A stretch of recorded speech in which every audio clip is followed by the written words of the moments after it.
भवन से देख रही है यशोदा मैया की ओर, और मैया की गोद में बैठे ठाकुर जी पीछे से वह गोपी को देख रहे हैं। बेसुध हो गई।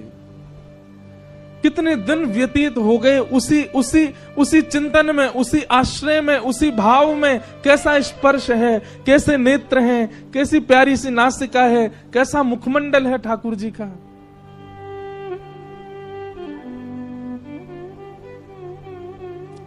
तब यशोदा मैया गई एक सुनार के पास, और मैया ने जाकर के कही, बोले मेरे लाला को जन्मोत्सव आ रहा है, तो अपने लाला के काजे एक क्षुद्र घंटिका बनवाऊंगी।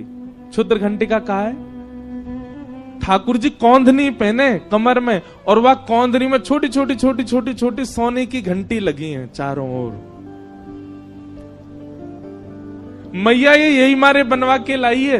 क्यों? लाला की कमर में बांध दे, और जब मैया जमुना जी जल भरवे जामे, सो लाला जब मटक मटक के पीछे चले, सबरी घंटी बजे, तो मैया को पता लगती रहे कि लाला संग चल लो। जैसे ही कोई गोपी लोभ दे और ठाकुर जी वहां को भाजे, सोई मैया को पता, अच्छा यहां तक घंटी आवाज आ रही, लाला भाज को दी के, सोई मैया जावे पकड़ के ले आवे, चल मेरे संग।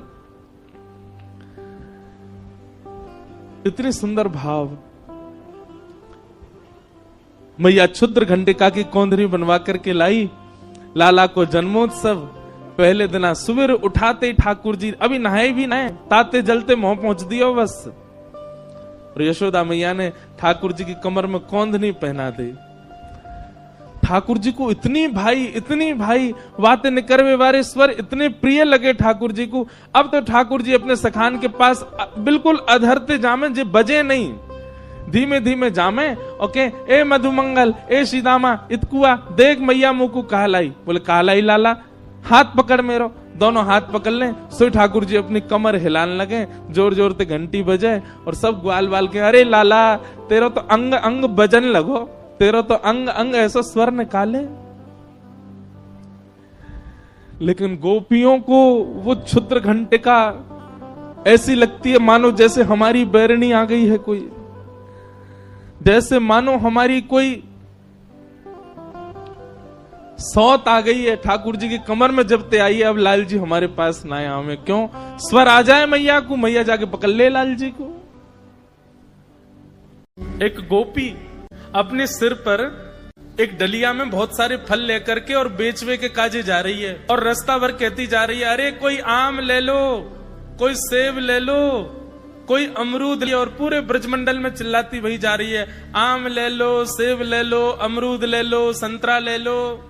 उस स्वर को जब नंद नंदन ने अपने नंद भवन में क्रीड़ा करते हुए श्रवण किया, नन्हे से गोपाल जी हैं, केवल 3 वर्ष की आयु है ठाकुर जी के, मोटे मोटे पांव, मोटे मोटे हाथ, ठाकुर जी को नेक्स सो पेट, बटुआ सो मुंह, और ठाकुर जी क्रीड़ा कर रहे हैं। और क्रीड़ा करते करते तोतली बानी में यशोदा मैया से कहने लगे, बोले मैया मैं फल खरीदवे जाऊंगो।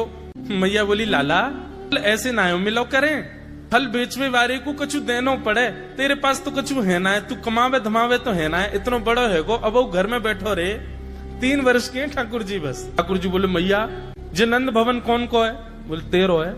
लाख गैया कौन की है? बोले जेऊ तेरी है। और ये नंद बाबा कौन को है? बोले येऊ तेरो। और मैया तू कौन की है? बोले मैं भी तेरी हूँ। मैं इतनी सबरी संपत्ति को मालिक हूँ, तू यूं कैसे कह रही है? मैं कछु कमाऊं धमाऊं ना, ये सबरो मेरो ही है मैया। और मैया देख आज मैं तेरे सामने फल खरीद के लाऊंगो। बोली जा, मैं भी तो देखूं कैसे जाएगा। सो ठाकुर जी फल खरीदने के लिए जा रहे हैं नन्हे से ठाकुर जी। तो कहाँ लेके जा रहे हैं?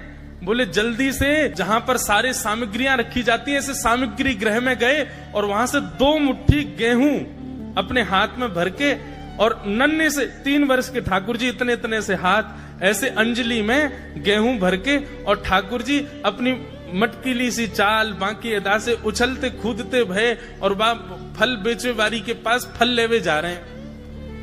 यशोदा मैया एक झांक करके एक तरफ से ठाकुर जी की इस लीला को देख रही है। अब कूदते भय ठाकुर जी जा रहे हैं। जितने गेहूं लिए, कितने गेहूं आए होंगे ठाकुर जी के हाथ में? ज्यादा से ज्यादा आए होंगे 25-30। और वो यूं उछलते उछलते गए, सब गिर गए। अरे कोई आम ले लो, सेब ले लो, अमरूद ले लो कहती हुई जैसे ही जा रही थी, तभी उसकी दृष्टि पड़ी एक गली में, और वो गली जा रही थी नंद भवन की ओर। नंद भवन से नन्हे से बालक, नन्हे से सांवरे सलोने ठाकुर जी, छोटी सी धोती पहनी है, हाथन में पद्म राग के कड़ूला पहने हैं, गले में कौस्तुभ मणि पहनी है, सुंदर घुंघराले केशन को गूंथ करके यशोदा मैया ने ऊपर सुंदर मोतीन से लड़ बांध करके वहां में एक मोर पीछ लगायो भयो है। नन्हे से ठाकुर जी इतनी व्याकुल भरी दृष्टि से देख रहे हैं उस फल बेचने वाली को कि कहीं चली ना जाए, वहां से पहले मैं जाके आते फल ले लूं। ठाकुर जी के उस रूप को देखते ही वो फल बेचने वाली वहीं रुक गई, देखने लगी सुंदर से ठाकुर जी को। ठाकुर जी बाके सामने जाके खड़े है गए, उसने अपने फल की डलिया नीचे रखी। ठाकुर जी फल देख रहे हैं कौन से लेने। अब उंगली करके ठाकुर जी कह रहे हैं जेवारो दे दो, जेवारो दे दो, ये दे दो, ये दे दो, करते करते करते पूरी डलिया ही कह दी, बोले सबरी दे दो। गोपी बोली अरे लाला ये सब ऐसी ले जाएगो, कछु देगो ना मोकू। अरे ऐसे ना मिलो करे, कछु देनो पड़े, चल कछु दे मोकू तभी मिलेगी ये। ठाकुर जी बोले तो फिर रो काहे क्यों रही है, मैं ऐसी थोड़ी लेके जाऊंगा, नंद बाबा को ला लाऊं, मेरी सभी संपत्ति है, मैं अपनी संपत्ति में से कछु हिस्सा तो को दूंगा तब पल लेके जाऊंगा। अच्छा दियो कहा देगो संपत्ति में। तो जितने गेहूं ठाकुर जी भर के लाए वहां में से केवल एक बचो ठाकुर जी के हाथ में, और ठाकुर जी मुट्ठी खोल के वो एक गेहूं ले में, और बड़े संकोच वश कि अब एक ही बचो कहा करूं, ले जी है।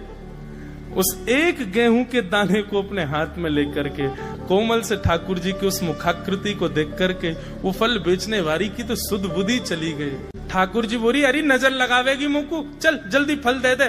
बोले फल दे तो दूं, लेके कैसे जाओगे, 4 आम के बराबर के तो तुम स्वयं हो, एक आम के ऊपर एक ऐसे 4 खड़े कर दूं तो इतने बड़े तो तुम खुद ही हो, कैसे लेके जाओगे।